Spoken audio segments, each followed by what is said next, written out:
मुझे कहा गया है कि यहां पर हमारे दलित भाइयों और बहनों की आबादी ज्यादा है। सही कहा है? सही है? आपने अभी मुझे अंबेडकर जी की मूर्ति दी, देखा होगा आपने, है ना? देखा। अंबेडकर जी ने अपनी पूरी जिंदगी किस बात में लगा दी? हां, दलितों को मदद करने के लिए, उनका उत्थान करने के लिए अंबेडकर जी ने अपनी पूरी जिंदगी दी। सही? आपने नरेंद्र मोदी जी का भाषण सुना होगा। कुछ दिन पहले वो कहते हैं हिंदुस्तान में कोई जाति नहीं है, कहते हैं हिंदुस्तान में सिर्फ एक जात है, वो है गरीब। तो जिनको हम दलित कहते हैं, जिनके खिलाफ हर रोज अत्याचार होता है, नरेंद्र मोदी जी कहते हैं देश में दलित है ही नहीं। हर भाषण में कहते हैं मैं ओबीसी हूं, और फिर जैसे ही मैंने जाति जनगणना का सवाल उठाया, जैसे ही मैंने यह कहा कि भैया पता लगाना है इस देश में आदिवासी कितने, दलित कितने, ओबीसी कितने, नरेंद्र मोदी जी कहते हैं मेरी तो जात नहीं है, हिंदुस्तान में जात नहीं है, सिर्फ गरीब है। तो मैं आपको 2-3 आंकड़े देना चाहता हूं, उससे आप समझ जाएंगे हिंदुस्तान में जात है या नहीं। आपने देखा होगा, मैं कन्याकुमारी से 4000 किलोमीटर पैदल कश्मीर तक चला। मीडिया में देखा होगा, आपने देखा। रास्ते हजारों लाखों लोगों से मैं मिला, युवाओं से, बेरोजगार युवाओं से, किसानों से, मजदूरों से, और जहां भी मैं गया सबसे बड़े मुद्दे बेरोजगारी, सबसे बड़े मुद्दे बेरोजगारी और महंगाई। कन्याकुमारी से लेकर कश्मीर तक अगर मैं किसी युवा से पूछता भैया क्या करते हो, क्या पढ़े, मुझे कहेंगे इंजीनियरिंग पढ़ा, मेडिकल पढ़ा, लॉयर बनने का मैंने पढ़ाई की। फिर मैं पूछा भाई करते क्या हो? बेरोजगार। सबसे बढ़िया उदाहरण, रेलवे स्टेशन में मुझे एक कुली मिलता है, मुझे कहता है राहुल जी मैंने तो सिविल इंजीनियरिंग की, मैंने हजारों रुपए अपने दिए और आज मैं कुली का काम कर रहा हूं। पूरे देश में ये। अब बेरोजगार युवा मुझे मिले, मैं उनसे पूछूं भैया तुम्हारी जात क्या है? कोई कहता है मैं ओबीसी हूं, कोई कहता हूं मैं दलित हूं, कोई कहता हूं मैं आदिवासी हूं।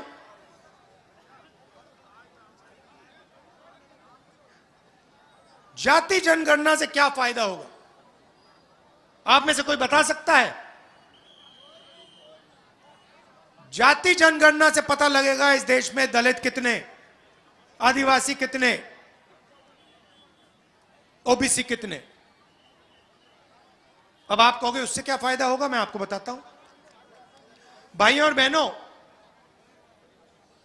मध्य प्रदेश की सरकार को, दिल्ली की सरकार को कौन चलाता है? हाँ, ये बात पकड़िए। ये बात पकड़ गया। अदानी अंबानी चलाते हैं। और यहां का जो बजट होता है, मध्य प्रदेश का बजट होता है, हर साल मध्य प्रदेश की सरकार उसको खर्च करती है ना करती? हिंदुस्तान का बजट है, हिंदुस्तान के बजट को हिंदुस्तान की सरकार हर साल खर्च करती है। भाइयों और बहनों, हिंदुस्तान का जो बजट है ये किस चीज में खर्च होता है? ये 90 अफसर निर्णय लेते हैं। उनको हम secretary to government of India कहते हैं, और वो हिंदुस्तान की सरकार को चलाते हैं। आप ये मत सोचिए कि एमपी एमएलए सरकार चलाते हैं, नहीं, गलत है। सरकार को नरेंद्र मोदी, दिल्ली की सरकार को नरेंद्र मोदी और 90 अफसर चलाते हैं, और मध्य प्रदेश को शिवराज चौहान और 53 अफसर चलाते हैं। सही? हर बच्चा आईएएस में जाना चाहता है। क्यों? क्योंकि वो जानता है अंत में सरकार को आईएएस अफसर चलाते हैं। तो छोटा सा सवाल, आपसे सवाल, दिल्ली की सरकार को 90 अफसर चलाते हैं, सही? बजट में जो भी पैसा खर्च होता है, जैसे यहां पे मैं जानता हूं आपकी स्वास्थ्य की सेवा ही नहीं है, ट्रेन से आपके लोग नागपुर जाते हैं इलाज के लिए, तो जो भी बजट में खर्च होता है ये 90 लोग निर्णय लेते हैं। स्वास्थ्य के लिए कितना पैसा जाएगा? 90 लोग। सेना के लिए कितना पैसा जाएगा? 90 लोग। सड़क के लिए कितना पैसा जाएगा? 90 लोग। किसानों को क्या दिया जाएगा? 90 लोग। अब मैं आपसे पूछना चाहता हूं, 90 लोगों में से जो दिल्ली की सरकार को चलाते हैं, उसमें से दलित कितने? दलित कितने? भाइयों और बहनों, मैं आपको बताता हूं, अगर हिंदुस्तान की सरकार 100 रुपए खर्च करती है, मतलब अगर बजट का 100 रुपया खर्च होता है, तो दलित अफसर 1 रुपये का निर्णय लेते हैं। एक मतलब 100 रुपए में से दलितों की भागीदारी 1 रुपया। और अगर 90 अफसर हैं तो 90 में से 3 अफसर दलित। चलिए दलितों को छोड़ते हैं, ओबीसी की बात करते हैं, और हिंदुस्तान की सरकार को छोड़िए, मध्य प्रदेश की सरकार की बात करते हैं। मध्य प्रदेश का बजट जो है तकरीबन 3 लाख करोड़ रुपए का है। 53 अफसर इस बजट को बांटते हैं। इस कस्बे में कितना पैसा आएगा, आपके स्वास्थ्य के लिए कितना पैसा आएगा, आपके बच्चों की शिक्षा के लिए कितना पैसा आएगा, ये 53 अफसर शिवराज चौहान जी के साथ निर्णय लेते हैं। भाई और बहनों, मजे की बात सुनिए, मध्य प्रदेश के 53 अफसरों में से पिछड़े वर्ग का सिर्फ 1 अफसर है। मोदी जी कहते हैं मध्य प्रदेश की सरकार ओबीसी की सरकार है। 53 अफसरों में से 1 अफसर ओबीसी वर्ग का है। और आप जानते हो यह अफसर बजट में से कितने प्रतिशत का निर्णय लेता है? कोई जानता है? 0.1। मतलब ओबीसी की सरकार है। मोदी जी कहते हैं ओबीसी की सरकार है, ओबीसी का चीफ मिनिस्टर। और 100 रुपए में से 33 पैसे का निर्णय ओबीसी अफसर करते हैं। ठीक से सुनो, नरेंद्र मोदी कहते हैं ओबीसी की सरकार है और भागीदारी आपकी 100 रुपए में से 33 पैसे की है। 100 रुपए में से 33 पैसे की। और दिल्ली की सरकार में 100 रुपए में से दलितों का 1 रुपया। और फिर ये लोग कहते हैं कि ओबीसी की सरकार है, दलित तेजी से आगे बढ़ रहे हैं। इसलिए मैंने कहा कि देखिए, दूध का दूध पानी का पानी कर देते हैं। कैसे करेंगे? आपको कभी चोट लगी है? लगी? किसी के यहां पे टांग टूटी कभी? आपकी? जब आपकी टांग टूटी थी, पहला काम क्या किया आपने? अस्पताल गए। अस्पताल में आपने एक्सरे मांगा। आपने कहा कि भैया मुझे लग रहा है टांग टूटी है, मुझे एक्सरे चाहिए। एक्सरे हुआ, डॉक्टर ने कहा कि देखो भैया एक्सरे हुआ है, आपकी टांग टूटी। इसलिए मैं कह रहा हूं मध्य प्रदेश और हिंदुस्तान का एक्सरे होना चाहिए। करा दो एक्सरे और पता लगाओ हिंदुस्तान की सच्चाई क्या है। मुझे दिख रहा है कि ओबीसी वर्ग को, दलित वर्ग को, आदिवासी वर्ग को दर्द हो रहा है, जबरदस्त दर्द हो रहा है। अब मैं कह रहा हूं कि भैया एक्सरे करा दो, पता लगा दो कि इस देश में आदिवासी कितने हैं, दलित कितने हैं, ओबीसी कितने हैं और ओबीसी में कौन सी जात कितनी है। मेरा आपसे सवाल है, आपकी भागीदारी, दलितों की भागीदारी 1% से कम है। क्या आपकी आबादी 1% से कम है? तो जितनी आपकी आबादी है उतनी आपकी भागीदारी होनी चाहिए। जितने पिछड़े लोग हैं उतनी भागीदारी उनकी होनी चाहिए। अब भैया मुझे बताओ, मध्य प्रदेश में पिछड़ों को 53 अफसर में से 1 अफसर मिला है। 100 रुपए में से 33 पैसे ओबीसी अफसर खर्च करते हैं, निर्णय लेते हैं। क्या ओबीसी की आबादी 0.3% है मध्य प्रदेश की? क्या नहीं? मैं आपको आज बता रहा हूं कि ओबीसी की आबादी कम से कम 50%, 55% है।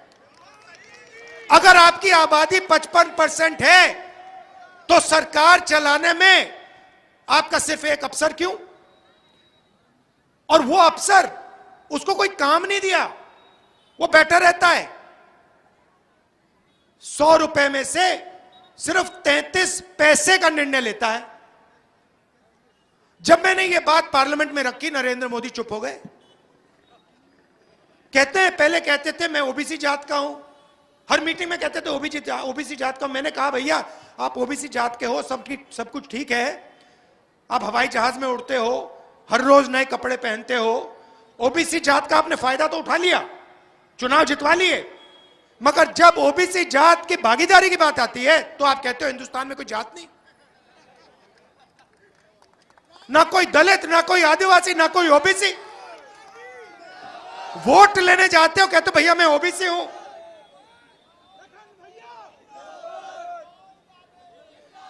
आप वोट लेने जाते हो कहते हो मैं ओबीसी। जाति जनगणना की बात होती है कहते हो भैया ओबीसी जाति नहीं है, दलित जाति नहीं है। तो मैंने निर्णय ले लिया है और मैं जो कहता हूं मैं गारंटी करके कर देता हूं। मैं नरेंद्र मोदी नहीं हूं कि 15 लाख का वायदा कर दूं। मैं आपको बता रहा हूं मैं आपको बता रहा हूं, हिंदुस्तान का एक्सरे जाति जनगणना होने वाला है, हम करेंगे। नरेंद्र मोदी करे ना करे मैं नहीं जानता, हम उन पे दबाव डाल रहे हैं, कर दें तो अच्छा है, नहीं करें तो मध्य प्रदेश में भी कांग्रेस पार्टी की सरकार करेगी और हिंदुस्तान में भी कांग्रेस पार्टी की सरकार करेगी। और फिर जो आपका हक बनता है, जो ओबीसी युवाओं का हक बनता है, दलित युवाओं का हक बनता है, आदिवासियों का हक बनता है, वो हक हम आपको दिलवा देंगे। मतलब मजाक बना रखा है। रोज कहते हैं ओबीसी की सरकार है और आपकी कोई भागीदारी नहीं है।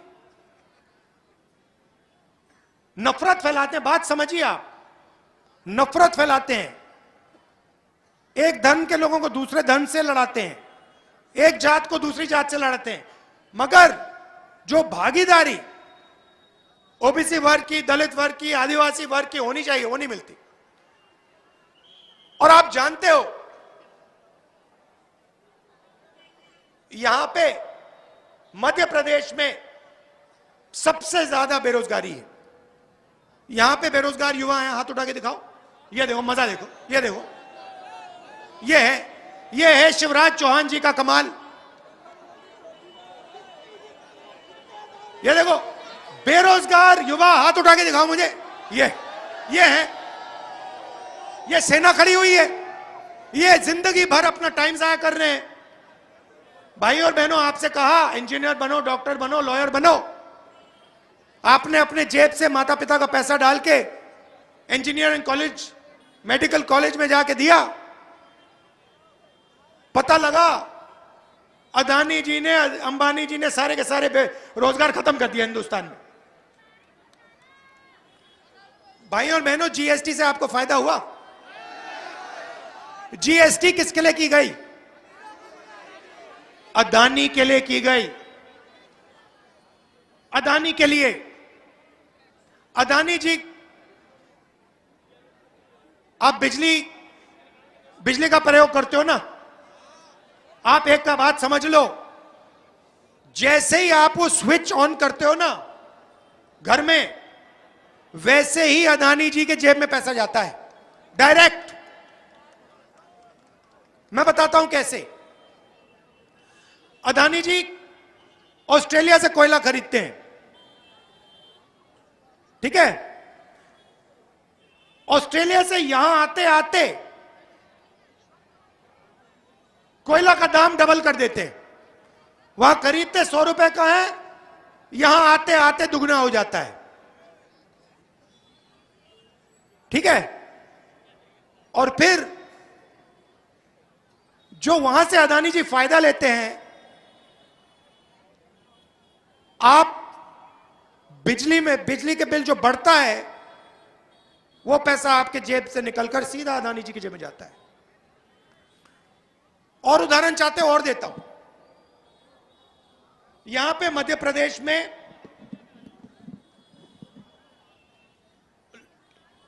करोड़ों किसान हैं। मजे की बात आपको बताता हूं, नरेंद्र मोदी जी फसल बीमा योजना लाए, नाम सुना है आपने? नाम सुना है? फसल बीमा योजना में हिंदुस्तान की सरकार, मध्य प्रदेश की सरकार तकरीबन 30,000 करोड़ रुपए डालती है और हमारे किसान तकरीबन 5,000 करोड़ रुपए डालते हैं। अच्छा भैया, जो सरकार पैसा डालती है कहां से आता है? जीएसटी से। तो जीएसटी से आपसे पैसा लेते हैं, ठीक है? 30,000 करोड़ रुपए आपकी जेब से निकाला, आपने पेट्रोल खरीदा जीएसटी, आपने खाना खाया जीएसटी, आपने कुछ खरीदा, ये शर्ट खरीदी जीएसटी, पैसा आया 30,000 करोड़ रुपए फसल बीमा योजना में गया। नरेंद्र मोदी जी ने कहा नई योजना लाया हूं, ठीक है? अब जब किसान का खेत पर ओला गिरता है, बारिश आती है, नुकसान हो जाता है, आंधी आती है, किसान जाता है कंपनी के पास, कहता है भैया देखो मैंने पैसा भरा था, मुझे पैसा दो, बीमा का पैसा दो। कंपनी उससे कहती है भैया हम तुम्हें पैसा नहीं देने वाले, तुम्हारे डिस्ट्रिक्ट में नुकसान नहीं हुआ, तुम्हें हम पैसा नहीं देंगे। 30,000 करोड़ रुपए भाई और बहनों 16 कंपनी को मिला है। 16 कंपनी को 30,000 करोड़ रुपए मिला है आपका। अब सवाल, उस कंपनी में दलित कितने, आदिवासी कितने, पिछड़े कितने, बता दो। तो पैसे कहां से गए? दलित, आदिवासी, पिछड़ों से, आपकी जेब से। कहां पहुंचे? अदानी के पास, 16 कंपनियों के पास। आपसे कहा भैया बहुत अच्छी योजना चलाई हमने, बीमा योजना।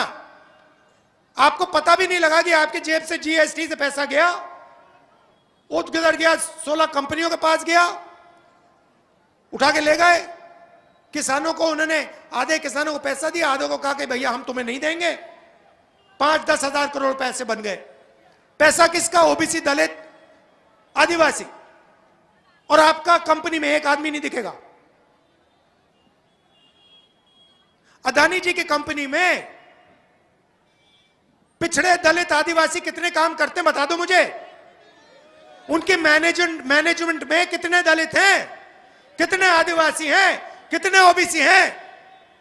एक नहीं मिलेगा आपको। मोदी जी, अगर हिंदुस्तान में जात नहीं है तो अदानी जी की कंपनी में ओबीसी क्यों नहीं दिख रहे, दलित क्यों नहीं दिख रहे, आदिवासी क्यों नहीं दिख रहे? बहुत बढ़िया, सच्चाई है भैया, सच्चाई बढ़िया होती है। अब मध्य प्रदेश में क्या हो रहा है मैं आपको बताता हूं। बलात्कार का कैपिटल है। यस, 11 साल की बच्ची का बलात्कार होता है, रेप होता है यहां पे। कहां पे? उज्जैन में। पूरा देश जानता है। बेरोजगारी का कैपिटल, बलात्कार का कैपिटल। अच्छा, आपने वो वीडियो देखा? वो मंत्री का बेटा जो है, क्या नाम है उसका, तोमर वाला वीडियो देखा आपने? देखा? अच्छा एक बात बताओ, तोमर जी का वायरल वीडियो आपने देखा? बेटे का वीडियो देखा? मैंने भी देखा। वो वहां पे कभी 15 करोड़ की बात हो रही है, कभी 100 करोड़ की बात हो रही है, कभी 25 करोड़ की बात हो रही है, कभी यहां पैसा ट्रांसफर करो, वहां पैसा ट्रांसफर करो, इधर पैसा ट्रांसफर करो। देखा ना आप सबने? मोदी जी ने इसके बारे में कुछ बोला? क्यों? मोदी जी ने इंक्वायरी कराई? मोदी जी ने सीबीआई भेजी, ईडी भेजी, इनकम टैक्स डिपार्टमेंट भेजा? क्यों नहीं?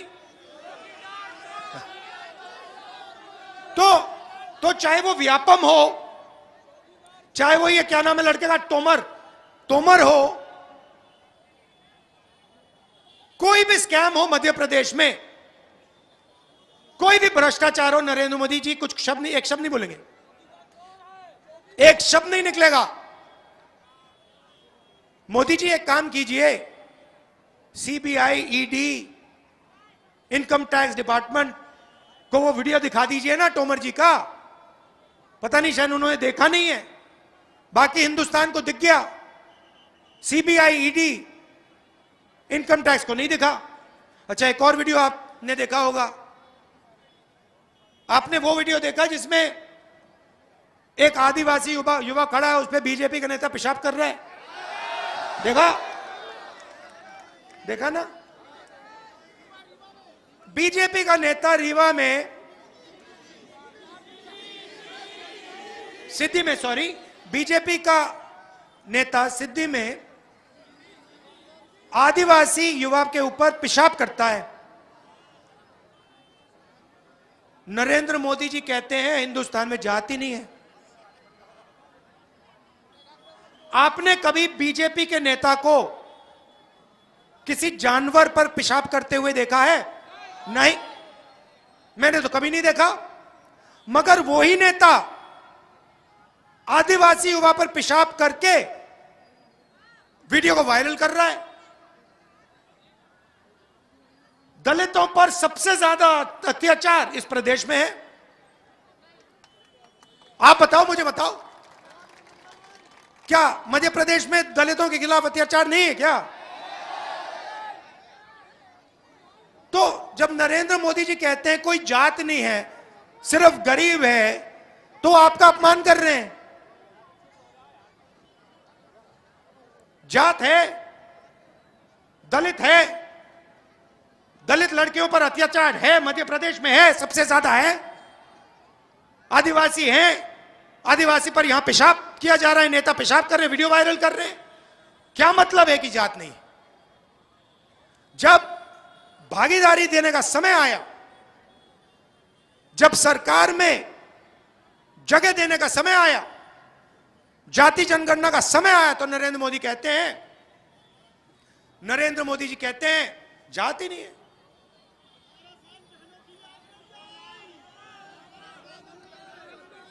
और पूरा मध्य प्रदेश जानता है यहां पे क्या हालत है। मुझे गाड़ी में बता रहे थे कि यहां से ट्रेन जाती है, बीमार लोगों को ले जाती है नागपुर, वहां पे इलाज होता है। यहां पे कांग्रेस पार्टी की सरकार आएगी, आपको ट्रेन से कहीं जाने की जरूरत नहीं होगी, यहां इलाज होगा।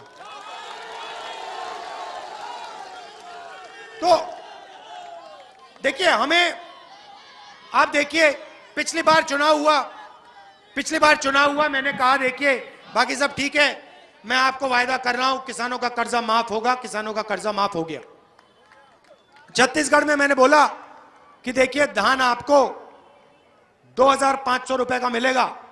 आज छत्तीसगढ़ में धान 3,200 रुपए का मिल रहा है। कर्नाटक में हमने कहा कि देखिए कर्नाटक की महिलाएं बस के लिए 1 रुपया नहीं देंगे, फ्री में घूमेंगी। कर्नाटक की महिलाएं आज फ्री में कर्नाटक में बस में घूमती हैं। हमने यहां पे कहा है किसानों का कर्जा माफ होगा, इस चुनाव के बाद होगा।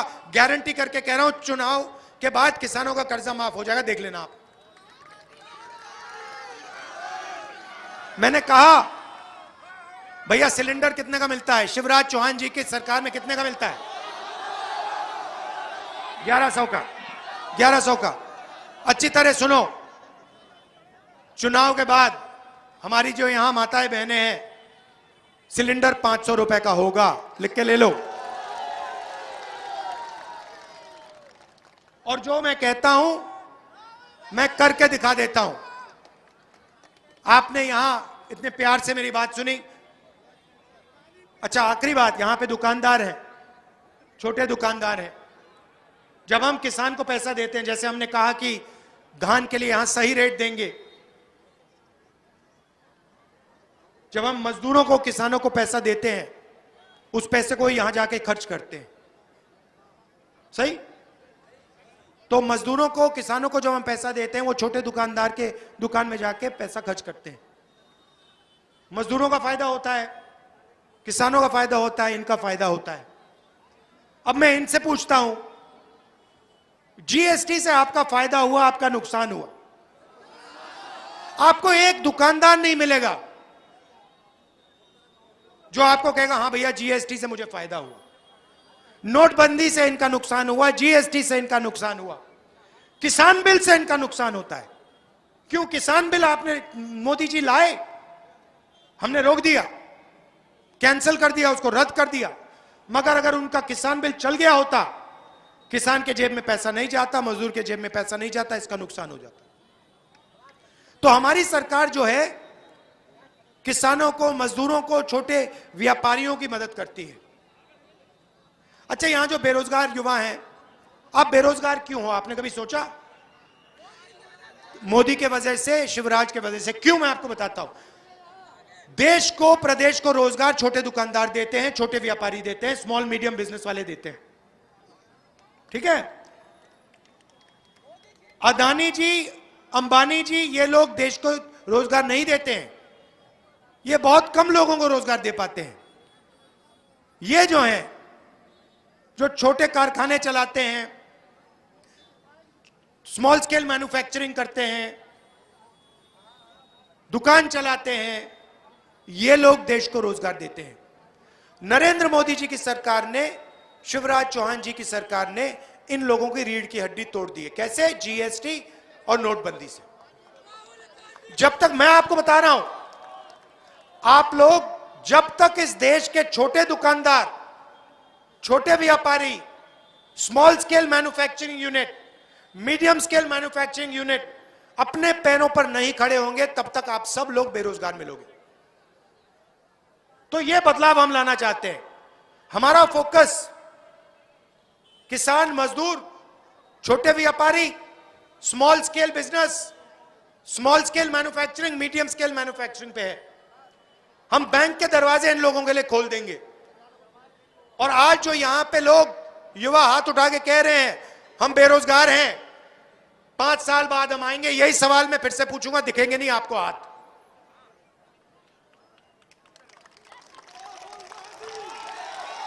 आप सबने, अच्छा आखिरी बात देखिए, आखिरी बात, सबसे बड़ा नुकसान, देश का सबसे बड़ा नुकसान नफरत और हिंसा से होता है। सही? आपने, अगर आपके परिवार में भाई भाई के बीच में लड़ाई हो जाए, बाप बेटे के बीच में लड़ाई हो जाए, बहनों के बीच में लड़ाई हो जाए, वो परिवार सफल हो सकता है क्या? कभी नहीं हो सकता। देश भी वैसा ही होता है। अगर देश में नफरत फैलती है, हिंसा फैलती है, देश का भला नहीं हो सकता। मैंने यात्रा क्यों की? 4000 किलोमीटर चलना आसान बात नहीं है भाइयों और बहनों। आपने मेरी मदद की, आपने पूरी अपनी शक्ति झोंक दी, आपने मुझे मदद की तो मैं कर दिया, मैंने कर दिया। मगर मैं भारत जोड़ो यात्रा पे क्यों निकला?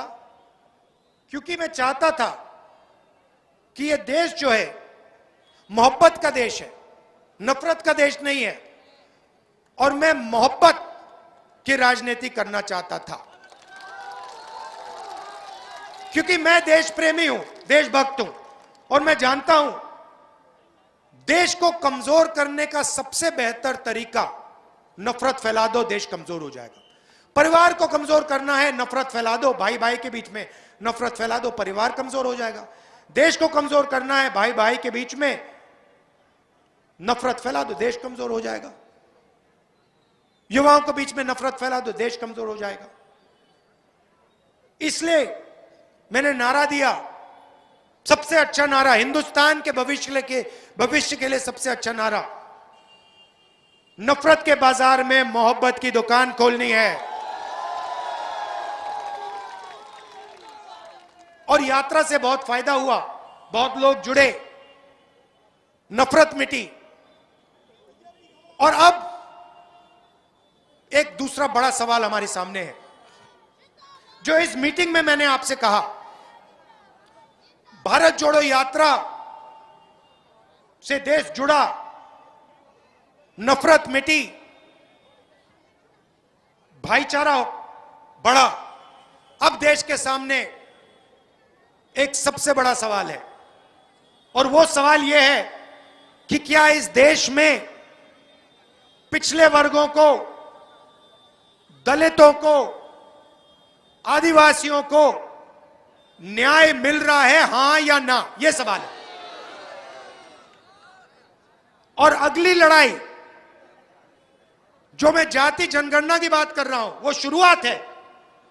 अगली लड़ाई कमजोर वर्गों के न्याय की लड़ाई है, और उसका पहला कदम मध्य प्रदेश में, पहला कदम यहां लिया जा रहा है। मध्य प्रदेश की सरकार को बदल के यह पहला कदम लिया जा रहा है।